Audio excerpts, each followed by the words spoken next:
Good morning everyone. I'm Imran. Welcome back to my channel Galata with Science.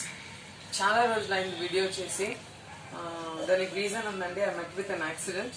So అందుకని videos చేయలేదు. So ఇది first video. ఆపిన తర్వాత మళ్ళీ స్టార్ట్ చేస్తున్నాను అనమాట, కమ్బ్యాక్ ఇది. సో ఈ చాప్టర్లో నేను చెప్పబోయే చాప్టర్ లెసన్ వచ్చేసి 8th క్లాస్కి సంబంధించినటువంటి జనరల్ సైన్స్ అనమాట, ఫిజిక్స్లోది. సో చాప్టర్ పేరు చెప్పడానికన్నా ముందర నేను కొంచెం ఇంట్రొడక్షన్ ఇస్తాను, దాని గురించి చూద్దాం. So everyone wear clothes. The clothes are made up of fibres. ఆ ఫైబర్స్ దేంతో తయారై ఉంటాయండి?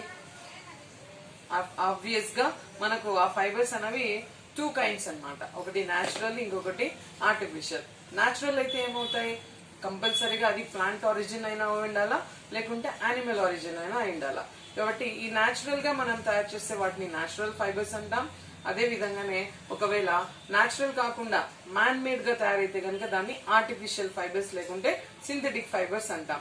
ఇక్కడ మనము 8th క్లాస్ లో సింథటిక్ ఫైబర్స్ యొక్క ప్రొడక్షన్, వాటి యొక్క క్వాలిటీ, వాటి యొక్క క్యారెక్టరిస్టిక్స్, వాటి యొక్క యూసేజ్, వాటి యొక్క స్ట్రెంగ్త్ మొత్తం ఈ చాప్టర్ లో మనం తెలుసుకుందాం. అంటే సోఫార్ ఇంతవరకు మనం దేని గురించి చదివామంటే గనక నేచురల్ ఫైబర్స్ అయినటువంటి కాటన్, సిల్క్ యొక్క మ్యానుఫ్యాక్చరింగ్ గురించి, తర్వాత ఊల్ యొక్క మ్యానుఫ్యాక్చరింగ్ గురించి మొత్తం చదువుకున్నాము.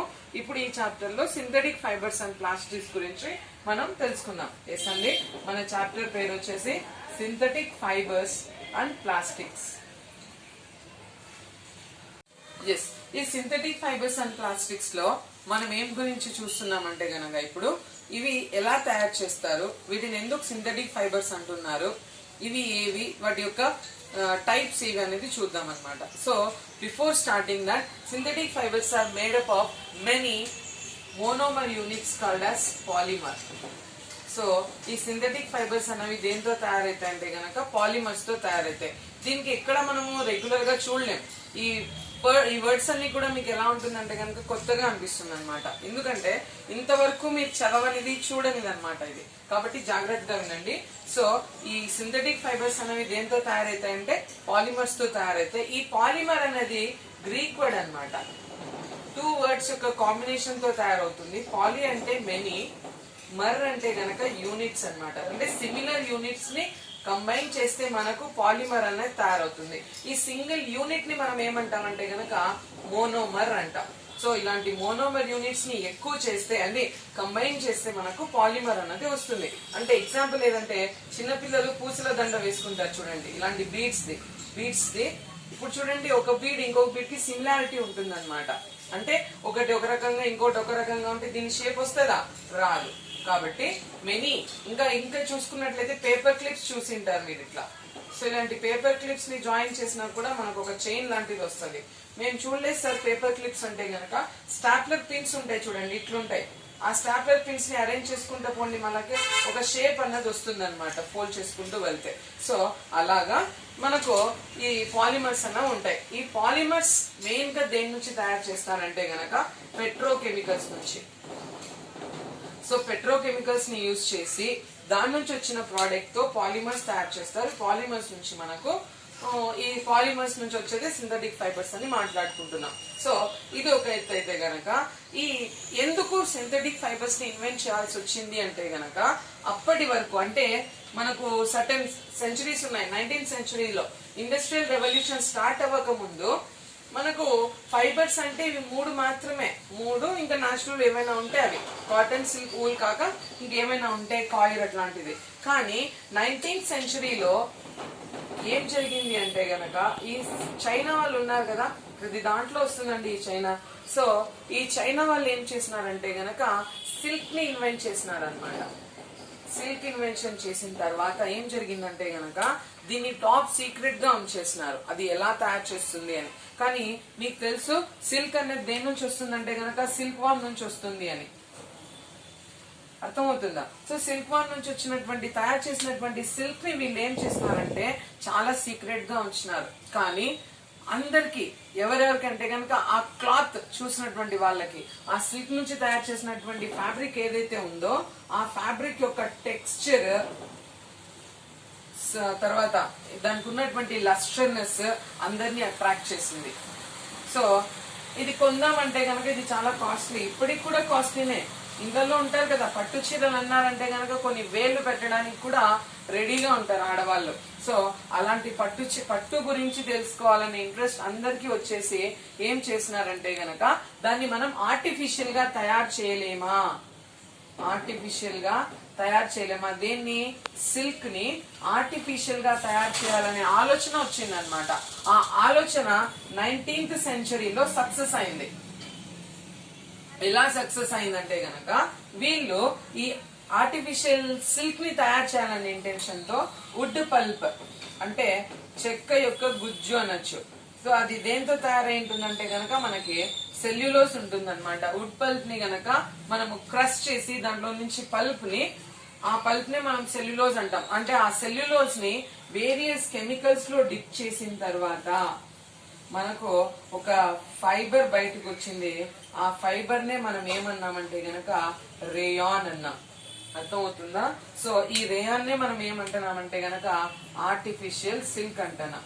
సేమ్ దీనికి వచ్చిన ఈ ఆ రేయాన్ కి ఎట్లాంటి ప్రాపర్టీస్ ఉన్నాయంటే సేమ్ అన్నమాట. సిల్క్ ఏం టెక్స్చర్ ఉందో, సిల్క్ కి ఎట్లాంటి లస్ట్రస్నెస్ ఉందో, సాఫ్ట్నెస్ ఉందో, ఇవన్నీ కూడా సేమ్ రేయాన్ కి రేయాన్ కి న్యాచురల్ సిల్క్ కి సేమ్ గా ఉన్నాయి. కానీ న్యాచురల్ సిల్క్ మనకి ఏం చెప్పుకున్నాం, చాలా కాస్ట్లీ అని చెప్పుకున్నాం కదా.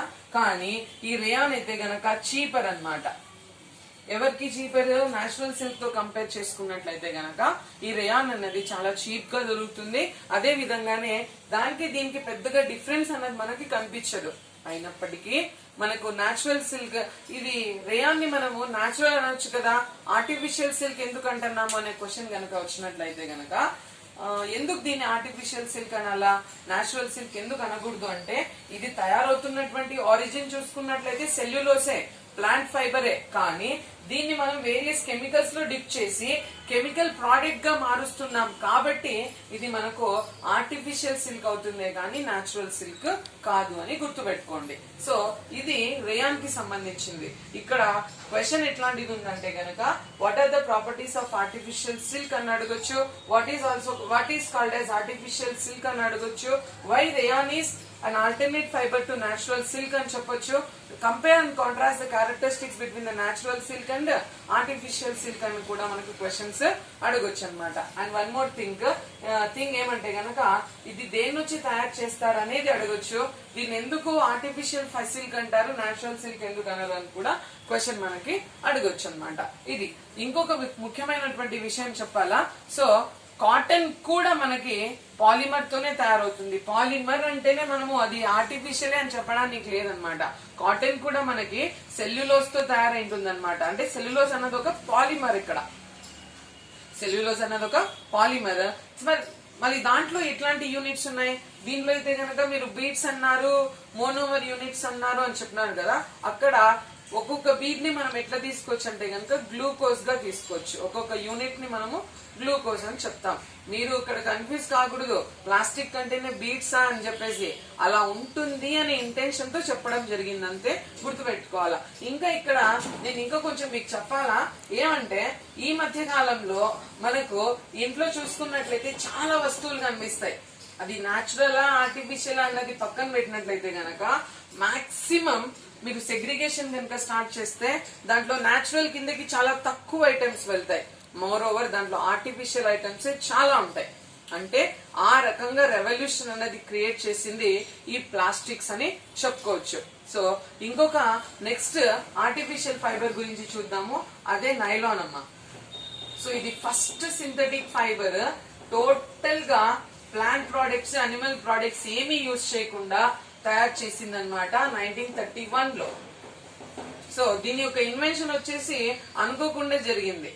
ఎలా అంటే సెకండ్ వరల్డ్ వార్ టైంలో నెసెసిటీ వచ్చింది అనమాట. ఎలాంటిది, దేని అవసరం వచ్చింది అంటే గనక సో ఈ న్యాచురల్ ఫైబర్స్ కి ఆల్టర్నేట్ గా ఇన్వెంట్ చేయాలనే ఇంటెన్షన్ తో ఇది ఇన్వెంట్ చేయడం జరిగింది 1931 లో. దీని రా ప్రోడక్ట్స్ కనుక చూసుకున్నట్లయితే అప్పుడే మనము రేయాన్ కి రా ప్రోడక్ట్స్ చూస్తే వుడ్ పల్ప్ అన్నాం కదా. ఇక్కడ కూడా నైలాన్ కి రా ప్రోడక్ట్స్ వచ్చేసి కోల్, ఎయిర్, వాటర్ అన్నమాట. సో ఈ మూడింటిని యూజ్ చేసి మనకు నైలాన్ ఫైబర్ అనేది తయారు చేయడం జరిగిందనమాట. దీని యొక్క ఇన్వెన్షన్ ఒక మిరాక్యులస్ ఇన్వెన్షన్. ఎందుకంటే దీని క్యారెక్టరిస్టిక్స్ అన్నది ఎంటైర్లీ డిఫరెంట్ అన్నమాట. ఎందుకంటే ఇది చాలా స్ట్రాంగ్, చాలా రోజులు వస్తుంది, డ్యూరబిలిటీ కూడా ఎక్కువ. తర్వాత ఇది స్టీల్ వైర్ కన్నా కూడా స్ట్రెంగ్త్ అన్నమాట. దీని నుంచి మోర్ ఓవర్ చాలా ప్రోడక్ట్స్, ఫర్ ఎగ్జాంపుల్ ఇప్పుడు మీరు టూత్ బ్రష్ యూజ్ చేసుకున్నట్లయితే దాంట్లో బ్రిజిల్స్ ఉంటాయి కదా, ఆ బ్రిజిల్స్ వచ్చేసి ఈ నైలాన్ తో తయారైందే.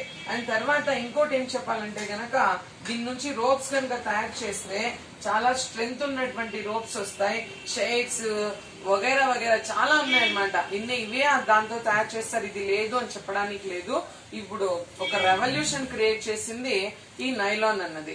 ఇంకా దీని యొక్క క్యారెక్టరిస్టిక్స్ కనుక చూసుకున్నట్లయితే గనక ఇది bad conductor of electricity. Bad conductor of electricity అంటే ఎలక్ట్రిసిటీ దీన్ని క్యాచ్ చేయలేదన్నమాట. దీని నుంచి వచ్చినటువంటి మేజర్ ప్రాబ్లం ఏమంటే గనక ఫైర్ ని ఈజీగా క్యాచ్ చేసేస్తుంది అనమాట. ఈజీగా ఫైర్ క్యాచ్ చేస్తుంది. తర్వాత ఇంకేం చెప్పాలంటే గనక ఇది వాటర్ ప్రూఫ్. దీని నుంచి మనము దీన్ని వేసుకుని నీళ్ళలో తడిచినా కూడా మనకు నీళ్ళు అనేవి మనం తడవమన్నమాట. వాటర్ ప్రూఫ్ గా ఉంటుంది. Wrinkle free. వ్రింకిల్ ఫ్రీ అంటే గనక ఏంటి, సాధారణంగా మనం కాటన్ బట్టలు కనుక కబోర్డ్ లో పెట్టేసిన తర్వాత వేసుకోవడానికి తీస్తే మనకు వ్రింకిల్స్ ఫామ్ అయి ఉంటాయి. కానీ ఈ క్లాత్స్ ఎట్లాంటివి అంటే నైలాన్ తో మేజర్ గా మోర్ ఓవర్ గా క్లాత్ అనే కాదు ఏదైనా వస్తువు వ్రింకిల్ ఫ్రీగా ఉంటుంది అని చెప్పుకోవచ్చు. సో ఇప్పుడు ఉన్నటువంటి ప్రెసెంట్ టైమ్ లో moreover products are made from the nylon అని చెప్పొచ్చు. ఇది నైలాన్ కి సంబంధించింది. దీంట్లో క్వశ్చన్స్ ఎలా ఉంటాయంటే గనక first synthetic fibre, complete synthetic fibre ఏది అంటే నైలాన్ చెప్పుకోవచ్చు. దీనికి కావాల్సినటువంటి ప్రోడక్ట్స్, దీని క్యారెక్టరిస్టిక్స్ ఇవన్నీ కూడా మనము చూసుకోవచ్చు. This is about nylon. Another synthetic fibre ఏది అంటే గనక పాలిస్టర్ అండి. ఈ పాలి పేరులోనే ఉంది చూడండి, పాలి ప్లస్ ఎస్టర్. సో ఈ పాలి అంటే మెనీ, ఎస్టర్ అంటే ఇది ఒక ఎస్టర్ అనేది యూనిట్ అన్నమాట. సో మాక్సిమం సింథటిక్ ఫైబర్స్ లో అంతా కూడా మనకు ఎస్టర్ యూనిట్స్ ఉంటుంది. దీని యొక్క స్పెషాలిటీ ఏమంటే గనక పండ్లు, ఇప్పుడు ఏదైనా ఫ్రూట్ అన్నది మగ్గుతుంది అంటే గనక దాని నుంచి ఒక స్వీట్ స్మెల్ వస్తుంది కదా, ఆ స్వీట్ స్మెల్ ఎందుకు వస్తుందంటే బికాస్ ఆఫ్ ఎస్టర్ యూనిట్స్ అన్నమాట. పాలిస్టర్ అనేది కూడా ఒక మేజర్ సింథటిక్ ఫైబర్ అన్నమాట. దీంట్లో మళ్ళీ చాలా రకాలు ఉన్నాయి. ఇందులో టెర్లిన్ అన్నది మనకు ఫేమస్ పాలిస్టర్ అన్నమాట. పిఈటి అన్నది ఇంకోటి, పాలి ఇథిలిన్ టెరాప్థలేట్ అని, పాలి ఇథిలిన్ టెరాప్థలేట్ అన్నది ఇంకొక పాలిస్టర్. అక్రిలిక్ ఇది కూడా ఒక టైప్ ఆఫ్ పాలిస్టర్ అన్నమాట. సో దీని గురించి చూద్దాం. ఇప్పుడు ఫస్ట్ టెర్లిన్ చూద్దాం. ఇది టెర్లిన్ అన్నది ఒక పాలిస్టర్ అని చెప్పాను కదా. దీని నుంచి తయారు చేసినటువంటి బట్టలు మోర్ ఓవర్ గా వ్రింకిల్ ఫ్రీగా ఉంటాయి. ఇప్పుడు చాలా డ్రెస్ మెటీరియల్స్ అన్ని కూడా దీని నుంచి తయారు చేస్తూ ఉంటారు అనమాట టెర్లిన్ అన్నది. సో ఎక్కువగా ఇది క్లాత్ ఇండస్ట్రీలో యూజ్ చేస్తూ ఉంటారని గుర్తుపెట్టుకోండి. తర్వాత పాలిఇథిలిన్ టెరాప్థలేట్ అన్నాను కదా, ఇది మీరు యూజ్ చేసేటటువంటి కూల్ డ్రింక్ బాటిల్స్ కావచ్చు, తాగడానికి యూజ్ చేసే వాటర్ బాటిల్స్ కావచ్చు, ఇవన్నీ కూడా పెట్ బాటిల్స్ అన్నమాట. అంటే ఇది మేజర్ గా బాటిల్స్ తయారు చేయడంలో ఎక్కువగా యూజ్ చేస్తూ ఉంటారు అనమాట, గుర్తుపెట్టుకోనండి. తర్వాత అక్రిలిక్ అన్నమాట, దీన్ని ఫేక్ ఫర్ అని కూడా చెప్తారు. ఎందుకు దీన్ని ఫేక్ ఫర్ అంటారంటే గనక సాధారణంగా మనం వింటర్ సీజన్ లో ఏం యూజ్ చేస్తామంటే గనక ఉలన్ క్లోత్స్ యూజ్ చేస్తూ ఉంటాం. మీకు తెలుసు woollen is a bad conductor of heat, కాబట్టి మన బాడీలో ఉన్నటువంటి వెచ్చదనాన్ని బయటికి వెళ్ళలేదు, అంటే it protects us from cold కదా. అదే విధంగానే మనకు ప్రపంచంలో ఉన్న అందరికీ ఉలన్ క్లోత్స్ తయారు చేయాలంటే కనుక it is quite impossible, because అంత అనిమల్స్ అంత ఫర్ తీయడం అనేది కష్టం అన్నమాట. అండ్ మోర్ ఓవర్ గా చూసుకున్నట్లయితే అది చాలా కాస్ట్లీ. నేచురల్ ఊల్ అనేది కాస్ట్లీ కాబట్టి మనము ఈ ఫేక్ ఫర్ ని యూజ్ చేయడం జరుగుతుంటుంది. అంటే ఊల్ కి ఆల్టర్నేట్ అన్నమాట. రేయాన్ ఏ విధంగా అయితే గనక నేచురల్ సిల్క్ కి ఆల్టర్నేటో అదే విధంగా అక్రిలిక్ అన్నది ఆర్టిఫిషియల్ ఊల్ అనొచ్చు, లేకుంటే ఫేక్ ఫర్ అని చెప్పొచ్చు అనమాట. ఇక్కడ నేను అప్పుడే రేయాన్ దగ్గర చెప్పాల్సినటువంటి ఒక విషయం ఉందండి. రేయాన్ ఉంటుంది కదా, రేయాన్ ప్లస్ కాటన్ యూజ్ చేస్తే గనక మనకి బెడ్షీట్స్ తయారవుతాయి. అదే విధంగానే రేయాన్ ప్లస్ ఊల్ ఉంటే గనక మనకు కార్పెట్స్ తయారైతాయి. అదే విధంగానే ఈ టెర్లిన్ అన్నమాట, టెర్లిన్ ప్లస్ కాటన్ ఉంటే గనక దాన్ని టెర్రికాట్ అంటాం. అదే విధంగానే టెర్లిన్ ప్లస్ ఊల్ అంటే గనక టెర్రీ ఊల్ అంటాం. వీటి యొక్క యూజెస్ ఉన్నాయి. అంటే ఈ ప్రాసెస్ ఏదైతే మనం మిక్స్ చేస్తున్నామో దీనిలో పర్సంటేజెస్ ఉంటాయి. మళ్ళా ఇది 60%, ఇది 40%, ఇది 80%, ఇది 20%, ఇలా పర్సంటేజెస్ గా మిక్స్ చేసి ఒక కొత్త ఫ్యాబ్రిక్ తయారు చేస్తే గనక ఆ ప్రాసెస్ ని మనం ఏమంటామంటే బ్లెండింగ్ అంటాం. అంటే ఒక న్యాచురల్ ఫైబర్, ఒక ఆర్టిఫిషియల్ ఫైబర్ ఇలాగా మిక్స్ చేసి ఒక కొత్త ఫ్యాబ్రిక్ ని మనం బయట పెడితే గనక ఆ ప్రాసెస్ ని మనం బ్లెండింగ్ అంటాము. ఈ ఆ ఫైబర్ ని ఏమంటామంటే బ్లెండెడ్ ఫైబర్ అంటాం. బ్లెండెడ్ ఫైబర్ అంటాం. ఇంకా దీని గురించి చెప్పుకున్నట్టయితే గనక దీని యొక్క స్పెషాలిటీ ఏమంటే ఈ బ్లెండెడ్ ఫైబర్ కి బోత్ రెండు ఫైబర్స్ యొక్క క్యారెక్టరిస్టిక్స్ కూడా ఉంటాయన్నమాట. అదే విధంగానే ఏ విధంగా అయితే టెర్లిన్ ప్లస్ కాటన్, టెర్లిన్ ప్లస్ ఊల్ ఉందో పాలిస్టర్ ప్లస్ కాటన్ కూడా మళ్ళా పాలికాట్ అంటాం, దాన్ని పాలీ వూల్ అంటాము. ఆ విధంగా మనకు డిఫరెంట్ డిఫరెంట్ ప్రోడక్ట్స్ ని మనము యూజ్ చేసుకోవచ్చు. ఈ అక్రిలిక్ కూడా డిఫరెంట్ డిఫరెంట్ గా బ్లెండ్ చేస్తారు, దాని నుంచి మనకు డిఫరెంట్ ప్రోడక్ట్ అన్నది తయారవుతుంది అనమాట. ఇది మనకు అక్రిలిక్ కి సంబంధించింది. తర్వాత ఇంకొక పాలిస్టర్ ఉంది, అదే పాలిథిన్ అన్నమాట. సో ఇది ఇక్కడ మీరు ప్రతి దగ్గర పాలి అని ఎక్కడ వస్తే అక్కడ స్ప్లిట్ చేసుకోండి. పాలి అంటే మెనీ, ఈథిన్ అంటే ఈథిన్ యొక్క యూనిట్స్ అన్నమాట. మెనీ ఈథిన్ యూనిట్స్ ని కనుక కంబైన్ చేస్తే మనకు పాలిథిన్ అన్నది వస్తుంది. ఈ పాలిథిన్ ని ఎక్కువగా మనకి ప్లాస్టిక్ క్యారీ బ్యాగ్స్ తయారు చేయడంలో యూజ్ చేసుకుంటూ ఉన్నాం అనమాట. మేజర్ గా క్యారీ బ్యాగ్స్ తెలియని వాళ్ళు ఎవ్వరూ లేరు ఇక్కడ, అంతే కదా. మనం కనుక మార్కెట్ కి వెళ్ళినట్లయితే గనక ఏం మర్చిపోతామో గానీ కంపల్సరీగా బ్యాగ్ తీసుకొని పోవడం మాత్రం మర్చిపోతాం. సచ్ దట్ మనకు అక్కడికి వెళ్తే మళ్ళీ ప్లాస్టిక్ క్యారీ బ్యాగ్స్ తీసుకొని రావడము పడుతుంది. అది దాన్ని తీసుకొచ్చిన తర్వాత ఇంటికి తీసుకొచ్చేంత వరకే దాని యొక్క వాల్యూ. ఇంకా తీసుకొచ్చామా ఇంకెక్కడంటే అక్కడ పడేస్తుంటాం, మళ్ళీ అక్కడ నెక్స్ట్ ఇష్యూ వస్తుంది. దాని గురించి నేను లాస్ట్ లో మాట్లాడతాను. సో పాలిథిన్ అన్నది కూడా ఇక్కడ ఇంకొక type of fabric, I mean polyester అని గుర్తుపెట్టుకోవచ్చు. అర్థం అవుతుందా? తర్వాత దీని గురించి ఇంకా చెప్పాలి మీకు. స్ట్రెంగ్త్ ఎవరిది ఎక్కువ ఉంటుంది అంటే మనకు ఒక యాక్టివిటీ ఉందన్నమాట స్ట్రెంగ్త్ తెలుసుకోవడానికి. తర్వాత ఇచ్చినటువంటి ఫైబర్ సింథటిక్ ఫైబరా న్యాచురల్ ఫైబర్ అని తెలుసుకోవడానికి కూడా ఒక యాక్టివిటీ ఉంది. అది ఎలాంటి యాక్టివిటీ అంటే గనక మనకు డిఫరెంట్ డిఫరెంట్ ఫైబర్స్ తీసుకుంటాం. ఆ different different fibres same length, for example 30 centimetres 15-20 centimetres తీసుకోండి. డిఫరెంట్ డిఫరెంట్ లెంత్ తీసుకోండి, అంటే మీకు ఇష్టం వచ్చింది. అన్ని ఫైబర్స్ యొక్క లెంత్ సిమిలర్ గా ఉండాలి. దాన్ని ఒక స్టాండ్ కి హ్యాంగ్ చేయండి. హ్యాంగ్ చేసిన తర్వాత ఒక్కొక్క ఫైబర్ కి సేమ్ వెయిట్ పెట్టండి. ఫర్ ఎగ్జాంపుల్ నేను యాక్టివిటీ చేస్తాను చూడండి. ఇట్లా రిటార్ట్ స్టాండ్ తీసుకున్నాను నేను. ఆ రిటార్ట్ స్టాండ్ కి ఆ ఫైబర్ ని నేను కట్టేశాను అనమాట. హ్యాంగ్ చేసిన తర్వాత దాంట్లో నేను వెయిట్స్ ని ట్యాగ్ చేయడం స్టార్ట్ చేస్తాను. సో ఒక్కొక్క సీరియల్ నెంబర్ రాసుకుంటాను. Fibre name of the fibre, weight ఎంత తట్టుకునిందో నేను చూస్తాను అనమాట.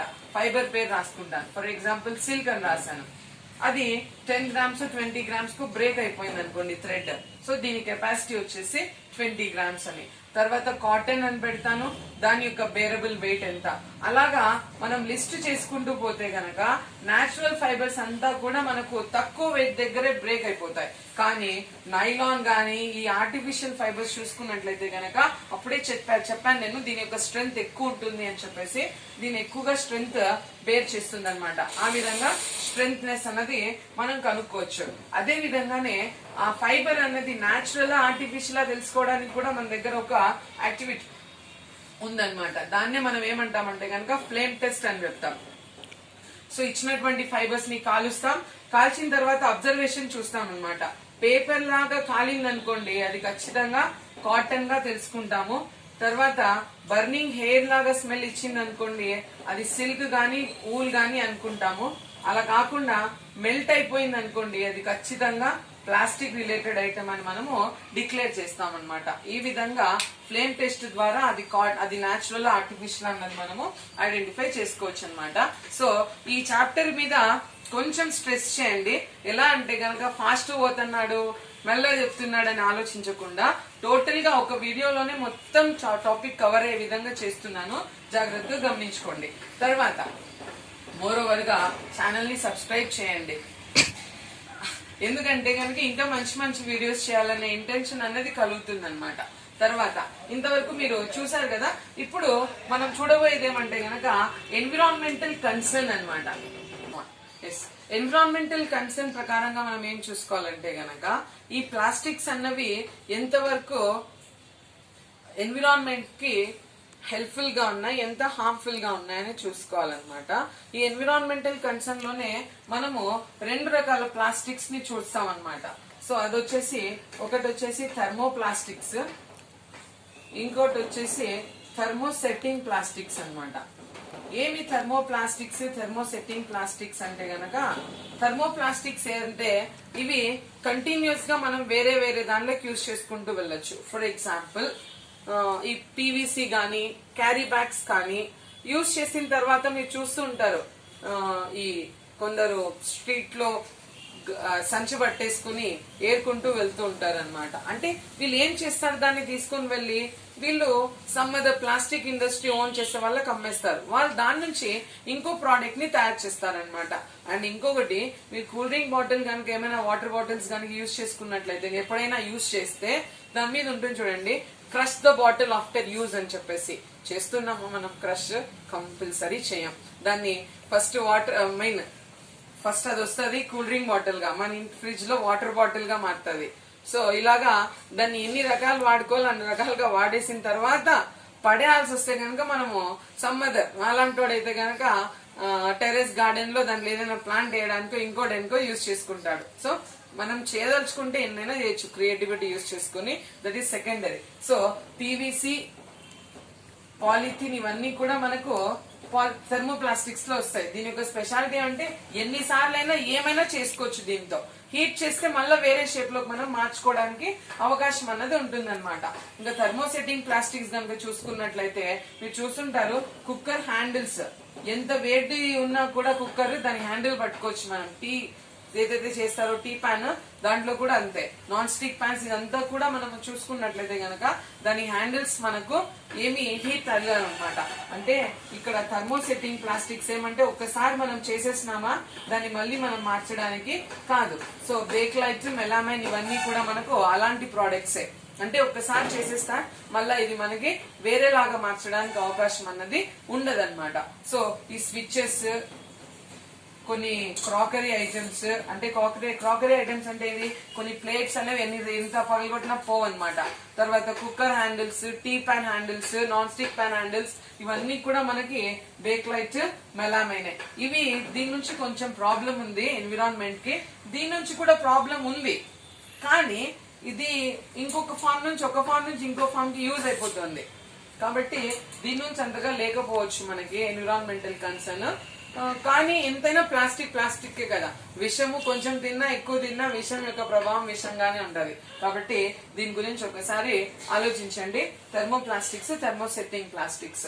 తర్వాత ఎన్విరాన్మెంటల్ కన్సర్న్ అన్నామంటే ఇది ఎట్లా మనకి ఎన్విరాన్మెంట్ కి హార్మ్ కాదు అంటే గనక, కొన్ని అయితే గనక మనము ఒక ఫామ్ నుంచి ఇంకో ఫామ్ లో కన్వర్ట్ చేసుకుంటున్నాం, కొన్ని అయితే గనక అలానే ఉండిపోతాయి. అలా ఉండిపోయే దాంట్లోనే మనం ఐటమ్స్ ని సెగ్రిగేట్ చేయొచ్చు. బయోడిగ్రేడబుల్, నాన్ బయోడిగ్రేడబుల్ అన్నమాట. సో బయోడిగ్రేడబుల్ అంటే ఏంటంటే గనక మైక్రో ఆర్గానిజమ్స్ వల్ల డీకంపోజ్ అయ్యేవన్నీ కూడా మనకు బయోడిగ్రేడబుల్ కింద వస్తాయి.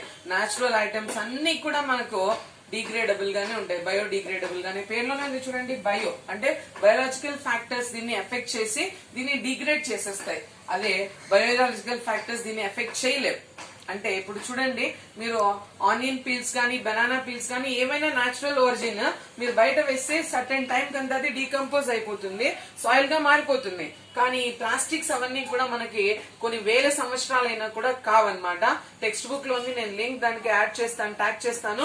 సో ఏ దానికి ఎంత టైం పడుతుంది డీకంపోజ్ కావడానికి అని చెప్పేసి మనం చూసుకోవచ్చు. మళ్ళా అంటే న్యాచురల్ ఆరిజిన్ అన్ని కూడా కొన్ని డేస్, కొన్ని మంత్స్, కొన్ని ఇయర్స్ లో అయిపోతాయి. అదే ప్లాస్టిక్స్ దాంట్లో చూసుకుంటే it takes a lot of years for it's decomposition. అంటే అది గుర్తుపెట్టుకోవాలా. తర్వాత ఇంకోటి ఇక్కడ 5R ప్రిన్సిపల్ అనేది అటాడ్ ఇది ఉందన్నమాట. When we were studying we have 3R principle: reduce, reuse, recover. ఇప్పుడు 5R ప్రిన్సిపల్ వచ్చింది అనమాట. రెడ్యూస్, రీయూజ్, రీసైకిల్, రికవర్ వచ్చింది. ఇప్పుడు రెఫ్యూజ్ అనేది వచ్చింది అనమాట. 3R అయింది, 4R అయింది, ఇప్పుడు 5R లో ఉన్నాము. ఆ 5R వచ్చేసి reduce, reuse, recycle, recover and finally refuse అన్నమాట. అంటే మనమే వద్దు అనేస్తే కనుక వాళ్ళు వాడరు కదా అనే ఇంటెన్షన్ తో. రెడ్యూస్ అంటే వాడడం తగ్గించు అని, రీయూజ్ అంటే వాడిందే మళ్ళీ వాడు అని, రీసైకిల్ అంటే దాన్ని వేరే దానిగా మార్చుకో అని చెప్పేసి, రికవర్. సో అంతా టోటల్ గా వీడియో మొత్తం చూడండి, ఖచ్చితంగా మీకు నచ్చుతుంది. నచ్చితే కనుక మీ ఫ్రెండ్స్ కి షేర్ చేయండి, మీరు కూడా లైక్ చేయండి, తర్వాత పాజిటివ్ కామెంట్స్ పెట్టండి దయచేసి. అంటే ఇక్కడ ఎందుకు దయచేసి అన్నానంటే కనుక అనవసరంగా వేస్ట్ కమెంట్స్ పెడతారు, విచ్ లిటిల్ బిట్ ఎక్కడో తగిలినట్లు అవుతారండి. అందుకని అండ్ అది మీ ఇష్టం, ఎంతవరకు నచ్చితే అంతవరకు చేయండి. తర్వాత మీ ఫ్రెండ్స్కి షేర్ చేయండి, సబ్స్క్రైబ్ చేసుకోవడం మాత్రం మర్చిపోద్దండి. అండ్ గంట సింబల్ నొక్కండి, మా నోటిఫికేషన్స్ మీకు ఏమైనా ఉంటే కనుక అందుతాయి. అండ్ ఫైనల్గా నా వర్డ్, సర్వేజన సుఖినో భవంతు.